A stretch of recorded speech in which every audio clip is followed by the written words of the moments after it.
तर जरांगेचा पोलीस प्रशासन गृहविभाग बंदोबस्त करत नाही तोपर्यंत मराठा ओबीसी वातावरण शांत होणार नाही। कारण की मराठा ओबीसी हा वाद पाहिजे तेवढा नाही, परंतु वेळोवेळी त्याच्यामध्ये म्हणजे कुठेतरी याच्यामध्ये आगीमध्ये पेट्रोल किंवा तेल टाकण्याचं काम जरांगे सातत्यानं करत आहेत। आता कालचं सुद्धा एक प्रकरण आहे त्या लोणार तालुक्यामधलं छत्रपती शिवरायांच्या पुतळ्याविषयी।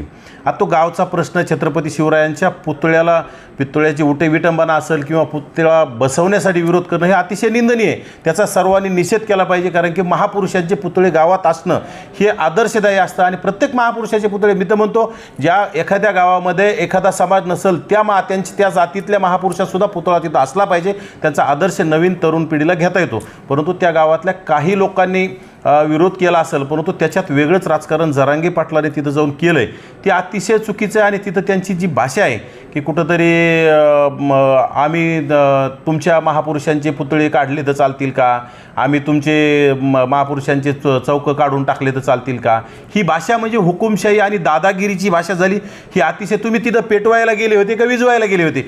यासारख्या जबाबदार माणसांनी, ज्याला पूर्ण राज्यातील मराठा समाजाचं तुम्ही स्वतःला मशिया म्हणून घेता, तुम्ही मराठा समाजाचे प्रमुख म्हणून घ्यायला लागले आणि तुम्ही तिथं जाऊन जर वाद वाढवण्यासाठी तुम्ही जर तिथं पेटवण्याचं जर काम करत असाल तर हे अतिशय निंदनीय। हे प्रशासनाने याच्याकडे जाणीवपूर्वक लक्ष दिलं पाहिजे।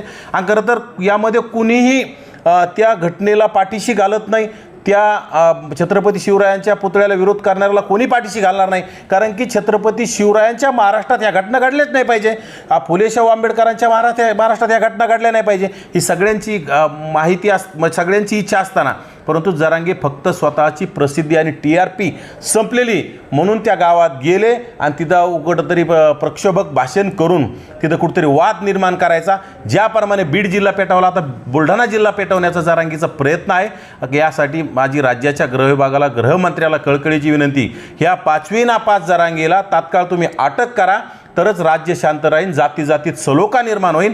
नाहीतर काहीतरी निमित्त सापडलं की तिथं कुठेतरी जाऊन वाद निर्माण करायचा काय। आणि मला तर असं वाटतंय की त्या संजीवनीताई वाघ ह्या जरांगेच्या समर्थक आहेत पूर्वीच्याच, त्यांचे CDR सुद्धा आपण तपासले पाहिजे, कारण की त्यांचं जर काही ठरून केलेलं असलं तर आपल्याला सुद्धा त्यामध्ये सांगता येत नाही आणि त्यातून आपल्या CDR तपासल्यानंतर कळू सुद्धा शकतं किंवा यांनीच काही आंदोलन पेटवण्यासाठी काहीतरी षडयंत्र केलेलं आहे। त्या गावामधील जबाबदार लोकांनी सांगितलंय की तिथं पुरुषांचा कुठलाही संबंध नव्हता आणि ठीक आहे, महिलांमध्ये वाद निर्माण झाला असेल, महिलांनी सुद्धा एकमेकाचे कपडे फाडले असते ना, पण तिथं पुरुषांचं नाव घेण्याची गरज नव्हती, तेथील सरपंचाचं नाव घेण्याची गरज नव्हती। तिथले व्हिडिओ तपासले पाहिजे, तिथल्या सगळ्या गोष्टी CCTV काय जे असतील ते तपासलं पाहिजे, परंतु विनाकारण जाती तेढ निर्माण करायचं आणि विशेषतः वंजारी समाजाचा सरपंच आहे म्हटल्याच्या नंतर कुठेतरी तोंडातून आग ओकायची, विष्ठा ओकायची, हे अतिशय चुकीचं आहे ना। त्या घटनेकडे जातीय न पाहता कुठेतरी महापुरुषांना त्या 4-2 लोकांनी विरोध केला असेल त्याला अटक होईल, अटक झालेली काही लोकांना जे राहिले असतील त्यांना होईल, त्यांच्यावर कायदेशीर कारवाई व्हायची ती होत राहील, न्यायालय आहे, गृहविभाग आहे। परंतु आपण तिथं जाऊन कुठेतरी जाती तेढ निर्माण करायचं, बोलण्याची भाषा आपली संयमी असली पाहिजे। समाजाला का टार्गेट करायचं आहे? व्यक्तीकडून चूक घडली तर त्या समाजाला टार्गेट करणं योग्य नाही ना, त्या व्यक्तींना आपण टार्गेट केलं पाहिजे। परंतु जरांगे वेळोवेळी आणि विशेषतः काल जरांगे तिथं बोलताना धनंजय मुंडेंना तिथं ओढण्याचं काम केलं। धनंजय मुंडे यांचा तिथं कुठलाही संबंध नसताना, धनंजय मुंडे यांचा तिथं कुठलाही संपर्क नसताना त्या गावातील छोट्याशा गावामध्ये अशा घटना घडत असतात, घडलेल्या आहेत अनेक ठिकाणी, पण तिथून आमच्यासारख्या कार्यकर्त्यांनी जाऊन ते मिटवण्याचं काम केलं पाहिजे।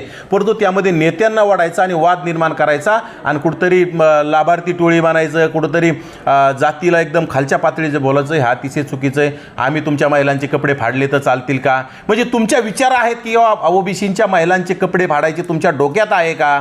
तुम्ही आमच्या महापुरुषांचे पुतळे पाडले तर चालतील का? म्हणजे तुमच्या डोक्यात आहे का? आमच्या बाकी महापुरुषांना जात नसते, पण तुम्ही जर जातीत आणत असाल तर हे जरांगेने अगोदर लक्षात आणलं पाहिजे। छत्रपती शिवरायांची पहिली शिवजयंती महात्मा ज्योतिराव फुलेंनी रायगडावर जाऊन काट्या कुपाट्या तोडून साजरी केली, हे जरांगेने अगोदर डोक्यात आणावं आणि नंतर बोललं पाहिजे। विनाकारण जातीत शिवरायांना एका जातीत शिवरायांना आणून शिवरायांना संपवण्याचं काम जरांगेने करू नये। छत्रपती शिवरायांची जागा जरांगेंना मिळणार नाही। धनंजय मुंडेंना कुठेतरी मंत्रिपद मिळण्याची शक्यता असं आपल्याला वाटायला लागली सामान्य जनतेला। त्यामुळंच कुठंतरी जरांगेला कोणीतरी सुपारी दिली असेल आणि जरांगे हा सुपारीबाजाचे ही पूर्वीपासून सुपाऱ्या घेऊन सुपाऱ्या वाजवणारा आहे. अंजली दमाने असतील, जरांगे असतील, हे लोक सुपाऱ्या घेऊन कुठेतरी प्रत्येक नेत्यांना आणि विशेषतः ओबीसी नेत्यांना मलिन करायचं, टार्गेट करायचं, त्यांना सत्तेपासून दूर ठेवायचं हे त्यांचा प्रयत्न आहे. तो केविलवाना प्रयत्न आहे, त्याच्यात त्यांना अपयश येणार, परंतु याच्यामध्ये जाती तेढ निर्माण होते. आता कुठेतरी समाज एकमेकाला बोलायला लागले, समाज एकमेकाच्या सुखदुःखात जायला सुरुवात झाली. याला पुन्हा त्याच्यामध्ये वाद निर्माण करायचं आहे, अतिशय चुकीचं आहे. आणि ते येणाऱ्या काळात समाजाने, मराठा समाजाच्या तरुणांनी, सुशिक्षित तरुणांनी आणि विद्वान लोकांनी हे थोडा अभ्यास केला पाहिजे आणि जरांगेला ह्या गोष्टीपासून थोडं बाजूला ठेवलं ना तर नक्कीच पूर्वीसारखे दिवस आलेले तुम्हाला शिव फुले शाहू आंबेडकरांचा महाराष्ट्र पाहायला तुम्हाला मिळेल.